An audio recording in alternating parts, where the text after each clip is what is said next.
హైదరాబాద్లో పెద్ద మీటింగ్స్ జరుగుతున్నాయి, కొన్ని వేల మంది వచ్చారు. వాళ్ళకి భోజనాలు వడ్డిస్తుంటే ఒక అతను వచ్చాడు, ఐఏఎస్ అతను వచ్చి పాస్టర్ గారి దగ్గరికి వచ్చానంటే, అయ్యగారు నేను కూడా విశ్వాసినే కాబట్టి నాకు పని అప్పగిచ్చాను సార్ అన్నాడంట. అప్పుడు పాస్టర్ గారు అన్నట్టు, ఏం పని అప్పగిస్తామయ్యా? ఆయన చూసేలాక ఐఏఎస్ ఆఫీసర్, ఏం పని అప్పగిస్తాం ఆయనకి మనం?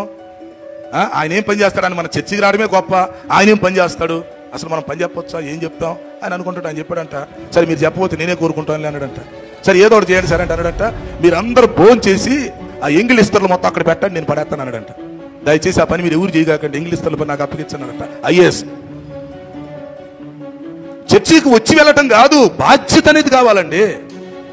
నలుగురు ఉన్నాం, నలుగురు 4 పనులు చేస్తేనే చర్చి డెవలప్ అయింది. మనం 10 మంది ఉన్నాం, 10 మంది 10 పనులు చేయాలా?